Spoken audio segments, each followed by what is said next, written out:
اہل سنت کا ہے بیڑا پار اصحاب حضور، نجم ہے اور ناؤ ہے عطرت رسول اللہ کی۔ معزز سامعین و ناظرین کرام، السلام علیکم ورحمۃ اللہ وبرکاتہ۔ ہندوستان میں اہل سنت و جماعت کے معلم اول، محقق علی الاطلاق شیخ عبدالحق محدث دہلوی رحمۃ اللہ تعالی علیہ نے علامہ ابن حجر مکی حیتمی شافعی رحمۃ اللہ تعالی علیہ کے ایک رجحان پہ تبصرہ کرتے ہوئے ان سے گلہ کیا تھا کہ حضرت شیخ نے اہل بیت کے بارے میں تعصب سے کام لیا ہے، اور الفاظ یہ استعمال کیے کہ داد تعصب داداست، کہ حضرت شیخ علامہ ابن حجر مکی حیتمی رحمۃ اللہ تعالی علیہ نے انکار شیعہ میں اور تردید شیعہ میں اہل بیت اطہار سے متعلق کچھ ایسی باتوں کا انکار کر دیا جن کا انکار بنتا نہ تھا۔ تو یہ حضرت شیخ عبدالحق محدث دہلوی رحمۃ اللہ تعالی علیہ کا ایک گلہ تھا علامہ ابن حجر مکی رحمۃ اللہ تعالی علیہ سے۔ ہاں ناظرین کرام، علامہ ابن حجر مکی رحمۃ اللہ علیہ نے اگرچہ بے شمار فضائل و مناقب اہل بیت بیان کیے ہیں، تاہم یہ نظیر دینے کی غرض یہ تھی کہ علامہ ابن حجر مکی رحمۃ اللہ علیہ سے شیخ نے یہ گلہ فرمایا ہے، حالانکہ حضرت ابن حجر مکی رحمۃ اللہ علیہ کی کوئی اس میں بدنیتی شامل نہ تھی، بلکہ ایک رجحان کا ذکر کیا ہے۔ خیر یہ دو بڑوں کی باتیں ہیں، اس میں ہم نے مثال محض اس لیے دی ہے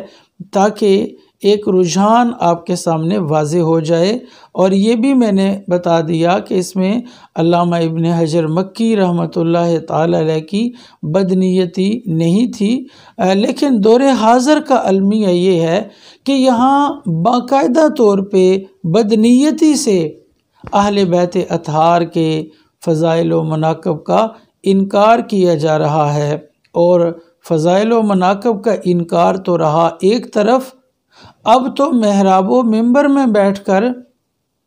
اہل بیت اطہار پر باقاعدہ دشنام ترازیاں کی جا رہی ہیں، گستاخیاں کی جا رہی ہیں، علل اعلان توہین کی جا رہی ہے، علل اعلان بیدبی کی جا رہی ہے۔ خیر وہ ہمارا موضوع نہیں ہے، آج کے موضوع سے متعلق ہماری بحث جو چل رہی تھی وہ اہل بیت اطہار کے ناموں کے ساتھ علیہ السلام کے جواز کا مسئلہ ہے، جس پر اس سے قبل ہم نے کچھ نشستیں کی ہیں۔ آج بھی اسی سلسلہ گفتگو کو آگے بڑھاتے ہوئے ہم نے اس سلسلہ میں عالم اسلام کی ایک جلیل القدر شخصیت کے ایک انتہائی اہم فتویٰ کو اپنی گفتگو کے لیے چنا ہے، اور وہ ہستی ہے غزالی زماں راضی دوراں علامہ احمد سعید کاظمی رحمۃ اللہ تعالی علیہ کی، جنہوں نے اس مسئلہ پر باقاعدہ ایک فتویٰ صادر فرمایا، ایک رسالہ تحریر فرمایا، جو بعد میں کتابی شکل میں بھی مطبوع ہوا اور میرے ہاتھ میں موجود ہے، اور یہ ہے اہل بیت اطہار پر مستقلاً سلام کا جواز۔ ناظرین کرام، یہ رسالہ مبارکہ، یہ فتوی مبارکہ غزالی زماں رحمۃ اللہ تعالی علیہ کا، اس کی اہمیت کیا ہے؟ یعنی غزالی زماں رحمۃ اللہ علیہ اگر کوئی موقف اپنائیں تو اس کی علمی حیثیت کیا ہے، یہ جاننے کے لیے آپ اس مثال کو مد نظر رکھیے کہ جب پاکستان میں قانون توہین رسالت یعنی 295C، جسے قانون توہین رسالت کا عنوان دیا جاتا ہے، جب یہ آئین بن رہا تھا تو اس وقت وفاقی شرعی عدالت نے غزالی زماں رحمۃ اللہ تعالی علیہ سے ان کی رائے دریافت کی، جس پر آپ نے ایک تحریری بیان شائع کیا، اور وہ بیان آپ کی سوانح عمری پہ ایک سوانحی خاکہ علامہ ابو البیان محمد جمیل الرحمن سعیدی صاحب نے ترتیب دیا ہے۔ اس کے اندر آپ کا وہ بیان موجود ہے۔ یہ سوانحی خاکہ غزالی زماں علامہ احمد سعید کاظمی رحمۃ اللہ تعالی علیہ کا ہے، اور اس کا صفحہ نمبر 59 ہے۔ اس میں مرتب جو ہے وہ بیان کرتے ہیں کہ وفاقی شرعی عدالت کے استفسار پر غزالی زماں رحمۃ اللہ تعالی علیہ نے جب اپنا بیان دیا تو اس بیان میں آپ نے فرمایا کہ گستاخ رسول کی سزا صرف قتل ہے۔ اس کے آگے تفصیلی بیان بھی موجود ہے، تاہم اس کا مین عنوان تھا کہ گستاخ رسول کی سزا صرف قتل ہے، یعنی صرف موت ہے۔ گستاخ رسول کے لیے موت کے سوا اور کوئی سزا نہیں ہے۔ آپ کے اس بیان پر اہل سنت و جماعت کی ایک انتہائی مقتدر شخصیت حکیم اہل سنت حکیم محمد موسیٰ امرتسری صاحب رحمۃ اللہ تعالی علیہ نے آپ کے اس بیان پہ تبصرہ کرتے ہوئے فرمایا تھا کہ اگر پاکستان میں اہل سنت کی امارت شرعیہ موجود ہوتی تو اس ایمان افروز بیان کو اہل حق کے چیف جسٹس کا فیصلہ قرار دیا جاتا اور مسلم ممالک کی عدالتوں میں بطور حجت اسے پیش کیا جاتا۔ حضرت حکیم اہل سنت کے اس بیان سے آپ اندازہ لگائیے کہ غزالی زماں رحمۃ اللہ تعالی علیہ کا کوئی موقف اپنانا یہ اتنی بڑی اہمیت رکھتا ہے، اور اس پر آپ کا باقاعدہ طور پہ تحریری فتویٰ صادر کرنا، اس پہ کوئی رسالہ ترتیب دینا، تو حکیم اہل سنت رحمۃ اللہ تعالی علیہ کے نزدیک وہ ایک عدالتی فیصلہ ہے۔ گویا آپ کا یہ فتوی مبارک، آپ کی کوئی تحریر مبارک اگر کسی کورٹ میں پیش کی جائے، کسی عدالت کے اندر پیش کی جائے، تو وہ بھی بڑے نتائج لے کر آتی ہے۔ چنانچہ غزالی زماں رحمۃ اللہ تعالی علیہ کا اہل بیت اطہار پر مستقلاً سلام کا جواز کے عنوان پر فتویٰ صادر کرنا، ایک رسالہ مبارک ترتیب دینا، یہ اتنی بڑی اہمیت رکھتا ہے کہ اہل علم اس سے بخوبی آگاہ ہیں۔ تو اس سے یہ بھی آپ کے سامنے واضح ہو گیا کہ غزالی زماں رحمۃ اللہ تعالی علیہ کا اگر موقف یہ ہے کہ اہل بیت اطہار کے ناموں کے ساتھ علیہ السلام لکھنا یہ بالکل جائز ہے، درست ہے، اور اس میں کسی قسم کا حرج نہیں ہے۔ ناظرین کرام، ہم اپنی گفتگو میں اختصار کو مد نظر رکھتے ہیں، کیونکہ جب بیان لمبا ہو جاتا ہے تو پھر لوگ اس کو سننے سے بسا اوقات کتراتے ہیں۔ اس لیے نہایت اختصار کے ساتھ آج کی گفتگو میں آپ کے سامنے غزالی زماں راضی دوراں علامہ سید احمد سعید کاظمی رحمۃ اللہ تعالی علیہ کے اس فتوی مبارک جس کا عنوان میں نے آپ کے سامنے پڑھ دیا ہے، آپ یہ سمجھیے کہ میں اس کو ریویو کر رہا ہوں، اس کا ایک ہلکا سا جائزہ آپ کے سامنے رکھ رہا ہوں۔ تو ناظرین کرام، آپ سماعت کیجئے۔ غزالی زماں رحمۃ اللہ تعالی علیہ سے 1959 میں ایک سوال کیا گیا۔ اخبار جمعیت لاہور سے کوئی اخبار شائع ہوتا تھا، تو اس میں 2 فتوے شائع ہوئے۔ ایک میں علیہ السلام کے بارے میں کہا گیا کہ یہ خلاف اولیٰ ہے، اس کے عدم جواز کا فتویٰ دیا اور اس کو مکروہ تنزیہی لکھا، اور اسی اخبار میں ایک فتویٰ صادر یہ ہوا کہ علیہ السلام اہل بیت اطہار یعنی غیر انبیاء و ملائکہ کے لیے کہنا جائز ہے۔ تو غزالی زماں رحمۃ اللہ علیہ سے استفسار کیا گیا کہ ایک اخبار میں یہ دو متضاد فتوے شائع ہوئے ہیں، لہٰذا آپ اس بارے میں وضاحت کیجئے۔ تو غزالی زماں رحمۃ اللہ تعالی علیہ نے اختصار و جامعیت کے ساتھ ایک ایسا فتویٰ صادر فرمایا کہ جس کی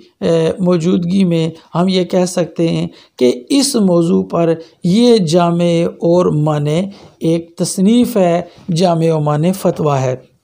سب سے پہلے غزالی زماں رحمۃ اللہ تعالی علیہ نے اصل مسئلہ کو بیان فرمایا۔ میں اس کو دوہرا دیتا ہوں، آپ توجہ سے سن لیجئے۔ غزالی زماں رحمۃ اللہ تعالی علیہ فرماتے ہیں جمہور اہل سنت و جماعت کا موقف یہ ہے کہ مجموعہ صلاۃ و سلام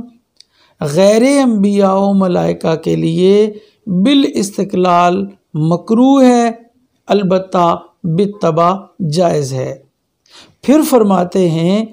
کہ صرف علیہ السلام کا لفظ غیر انبیاء و ملائکہ کے لیے یعنی اہل بیت اطہار یا کسی اور کے لیے اس کا استعمال کرنا بالکل درست جائز ہے اور اس میں کوئی حرج نہیں۔ ساتھ ہی انہوں نے ایک سطر میں ایک انتہائی باریک سا فرق بیان فرمایا ہے۔ آپ فرماتے ہیں کہ ہمارے فقہا نے جہاں عدم جواز کی بات کی ہے، دراصل وہ عدم جواز مجموعہ صلاۃ و سلام کے بارے میں ہے، یعنی تنہا سلام جیسے میں نے کہا علیہ السلام کہنا، علیہم السلام کہنا، یہ کہیں بھی منع نہیں ہے۔ جس نے بھی منع کیا ہے وہ مجموعہ صلاۃ و سلام کو منع کیا ہے، تنہا علیہ السلام کو کسی نے منع نہیں کیا۔ آگے چل کر آپ نے مانعین کے 4 بڑے اعتراض بیان فرمائے ہیں اور انتہائی جامعیت سے آپ نے ان کے جوابات بھی ارشاد فرمائے ہیں۔ میں اس کا بھی خلاصہ ریویو کی شکل میں آپ کے سامنے رکھتا ہوں۔ آپ نے فرمایا کہ مانعین کے دلائل کا خلاصہ یہ ہے، نمبر 1، علماء اہل سنت نے غیر انبیاء و ملائکہ کے لیے علیہ السلام لکھنے کو بالاتفاق ممنوع قرار دیا ہے۔ یہ ایک اعتراض ہے، آج بھی کیا جاتا ہے کہ غیر انبیاء و ملائکہ کے لیے علیہ السلام کہنے کو علماء اہل سنت نے ممنوع قرار دیا ہے۔ غزالی زماں رحمۃ اللہ تعالی علیہ فرماتے ہیں کہ بالاتفاق اور علی الاطلاق غیر انبیاء و ملائکہ کے لیے بالاستقلال تنہا سلام کو آج تک کسی نے ممنوع نہیں کہا، اور اگر کسی نے ایسا دعویٰ کیا ہے تو اس کا تعاقب کیا گیا ہے۔ معلوم یہ ہوا کہ یہ کہنا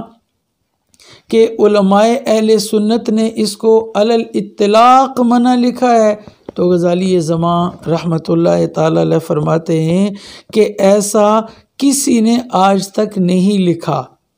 جب کسی نے ایسا نہیں لکھا تو معلوم یہ ہوا کہ یہ دعویٰ بنیادی طور پہ غلط ہے کہ علماء اہل سنت نے اس کو منع کیا ہوا ہے۔ علماء اہل سنت نے تنہا علیہ السلام کو کسی جگہ پر منع نہیں فرمایا۔ دوسرا اعتراض یہ کیا جاتا ہے، فرماتے ہیں کہ لفظ سلام صلاۃ کے معنی میں ہے، لہٰذا صلاۃ کی طرح تنہا سلام بھی ناجائز اور مکروہ ہوگا۔ خلاصہ اس اعتراض کا یہ ہے کہ آپ علیہ السلام کے جواز کی بات کرتے ہیں تو سلام جو ہے وہ صلاۃ کے معنی میں ہے، تو چونکہ صلاۃ بالاستقلال غیر انبیاء پہ منع ہے، لہذا سلام بھی منع ہونا چاہیے۔ انتہائی خوبصورت جواب غزالی زماں رحمۃ اللہ علیہ اس کا ارشاد فرماتے ہیں۔ آپ فرماتے ہیں لفظ سلام کا صلاۃ کے معنی میں ہونا بداہتاً باطل ہے، یعنی اس کو بداہت عقلی ہی تسلیم نہیں کرے۔ جنہوں نے یہ کہا کہ سلام صلات کے معنی میں ہے، غزالی زماں فرماتے ہیں بداہتاً یہ بات باطل ہے، اس لیے کہ دونوں کا مادہ ترکیب، اشتقاق، وضع و حیت اور استعمال بالکل الگ ہے، پھر ایک معنی میں ہونا کیوں کر صحیح ہو سکتا ہے؟ اب اس جواب کے ساتھ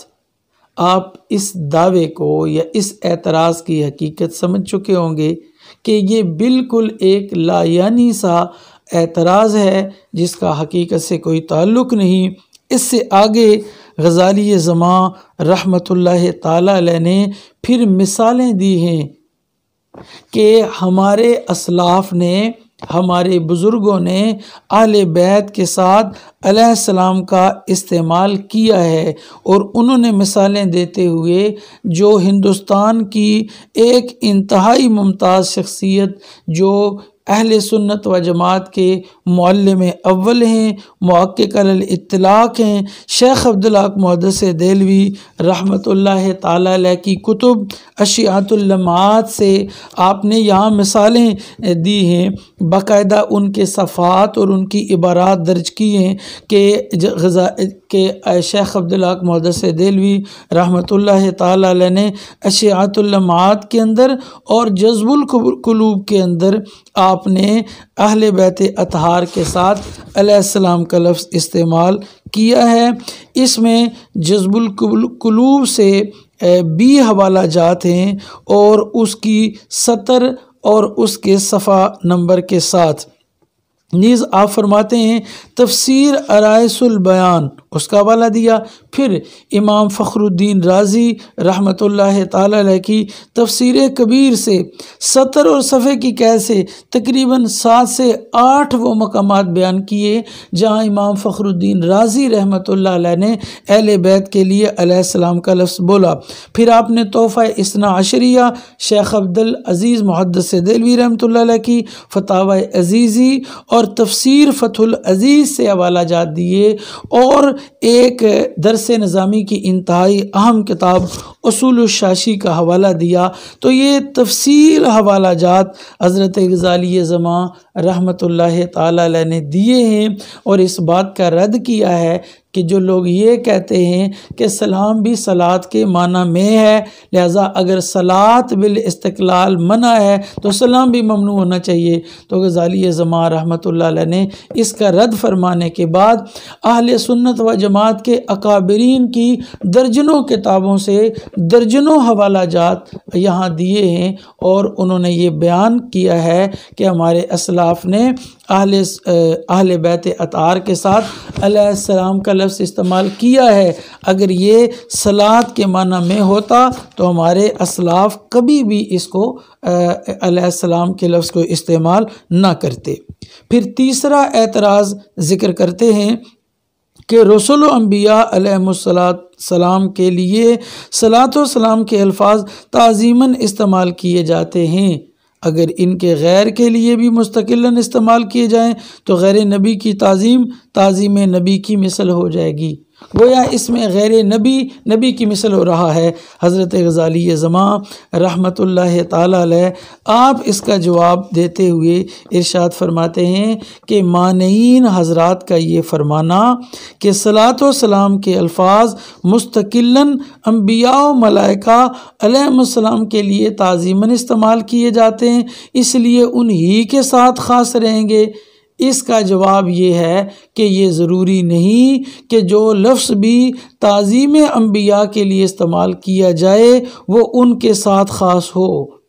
بلکہ کئی الفاظ ایسے ہیں جو انبیاء کے ساتھ خاص ہیں، جیسے انبیاء کے ساتھ سیدنا کا لفظ بولا جاتا ہے، مثلا سیدنا آدم علیہ السلام، سیدنا ابراہیم خلیل اللہ علیہ السلام، سیدنا عیسیٰ علیہ السلام، سیدنا محمد الرسول اللہ صلی اللہ علیہ وسلم۔ تو غزالی زماں فرماتے ہیں کہ یہ لفظ انبیاء کے لیے تعظیماً بولا جاتا ہے، لیکن یہی لفظ صحابہ کرام کے لیے ہم کہتے ہیں سیدنا ابو بکر صدیق رضی اللہ تعالیٰ عنہ، سیدنا فاروق اعظم رضی اللہ تعالیٰ عنہ، سیدنا عثمان غنی رضی اللہ تعالیٰ عنہ، سیدنا علی المرتضیٰ شیر خدا، سیدنا امام حسن مجتبیٰ علیہ السلام۔ تو یہ لفظ جو انبیاء کے لیے بولا جاتا ہے یہ صحابہ کرام کے لیے بھی بولا جاتا ہے۔ یوں ہی مولانا قرآن عظیم میں اللہ تعالیٰ کے لیے بولا گیا ہے، انت مولانا فانصرنا علی القوم الکافرین۔ تو غزالی زماں فرماتے ہیں کہ یہ لفظ انبیاء کے لیے بھی بولا جاتا ہے، اللہ تعالیٰ کے لیے بھی بولا جاتا ہے۔ تو کیا مولانا جو قرآن میں اللہ کے لیے بولا گیا، کیا آج علماء کے لیے مولانا کا لفظ استعمال نہیں کیا جاتا؟ تو کتنی جامعیت سے غزالی زماں رحمۃ اللہ علیہ نے اس اعتراض کا جواب بھی دے دیا کہ جو الفاظ انبیاء کے لیے تعظیماً بولے جاتے ہیں وہ غیر انبیاء کے لیے بولنا منع نہیں ہوتا۔ چوتھا اعتراض جس کو بہت بڑا اعتراض بنا کے پیش کیا جاتا ہے، غزالی زماں اس اعتراض کو لکھتے ہیں کہ غیر انبیاء و ملائکہ علیہم السلام کے لیے صلاۃ و سلام یا تنہا سلام کے الفاظ استعمال کرنا روافض اور اہل بدعت کا شعار ہے، اس لیے یہ استعمال ناجائز ہوگا۔ یہ وہ بہت بڑا معاملہ ہے جس کو لوگوں نے اٹھایا ہوا ہے کہ چونکہ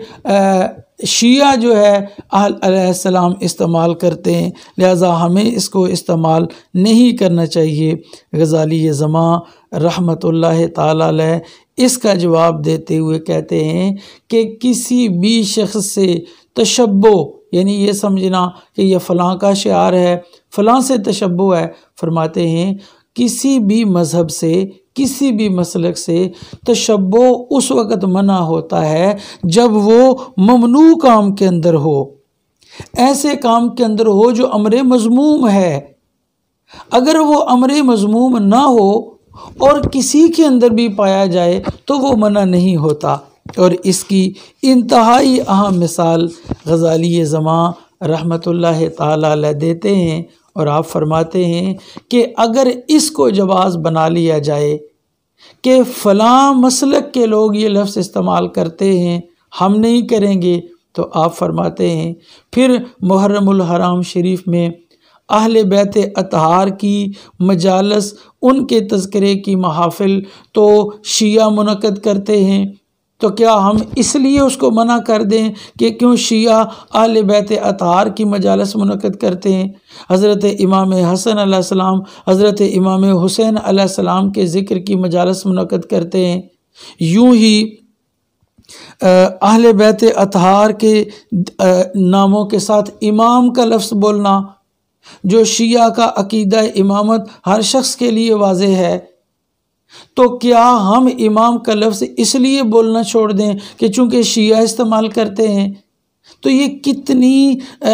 بھرپور دلائل غزالی زماں رحمۃ اللہ تعالیٰ علیہ نے اس معاملے میں دیے ہیں کہ جنہوں نے یہ رٹا لگایا ہوا ہے کہ فلاں سے تشبہ ہے، فلاں سے تشبہ ہے، تو غزالی زماں رحمۃ اللہ علیہ فرماتے ہیں پھر آپ کو محرم میں اہل بیت اطہار کی محفلیں بھی بند کرنا پڑیں گی، حضرت امام حسن علیہ السلام کا تذکرہ بھی بند کرنا پڑے گا، حضرت امام حسین علیہ السلام کا تذکرہ بھی بند کرنا پڑے گا، اور اہل بیت کے ناموں کے ساتھ پھر آپ کو امام بھی جو ہے وہ چھوڑنا پڑے گا، کیونکہ یہ تو شیعہ کہتے ہیں۔ تو معلوم یہ ہوا کہ ہمارے اسلاف نے نہ تو محرم محافل کو منع قرار دیا، نہ امام کے لفظ کو منع قرار دیا، بلکہ ہمیشہ اہل سنت و جماعت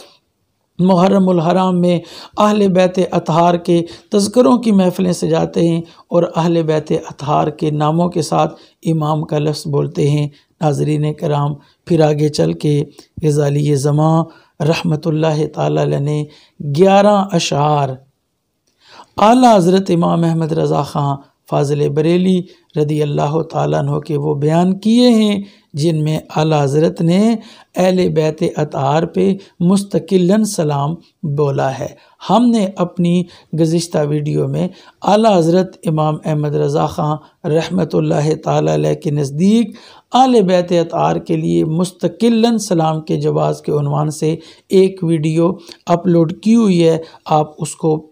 جو ہے وہ ملاحظہ کر لیجئے۔ حضرت غزالی زمان رحمۃ اللہ علیہ کا یہی موقف اس میں تفصیلاً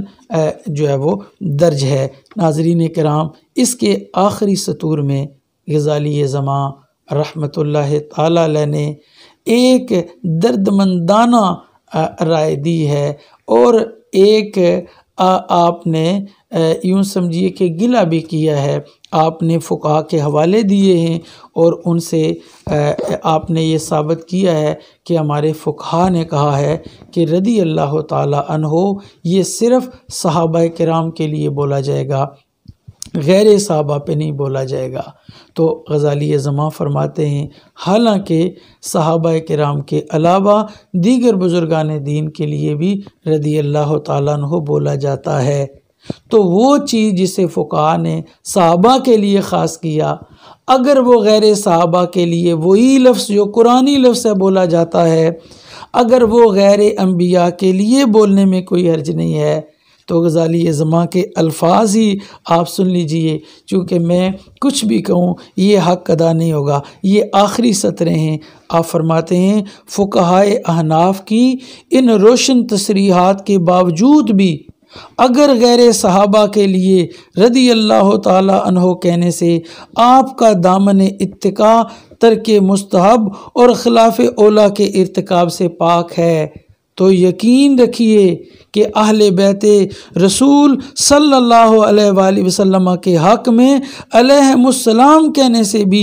آپ کا پاکیزہ دامن داغ معصیت سے داغدار نہ ہوگا۔ ناظرین کرام، اگر میں ان سطروں کو غزالی زمان کے آنسو کہوں تو بے جا نہ ہوگا۔ یہ انہوں نے ایک گلہ کیا ہے کہ اگر رضی اللہ عنہ جسے فقہا نے صحابہ کے ساتھ خاص کیا ہے، آپ غیار صحابہ پہ بولتے ہیں تو اس سے کوئی فرق نہیں پڑتا، تو فرماتے اسی طرح اہل بیت کے ناموں کے ساتھ علیہ السلام کہنے سے بھی آپ کا پاکیزہ دامن داغ معصیت سے داغدار نہ ہوگا۔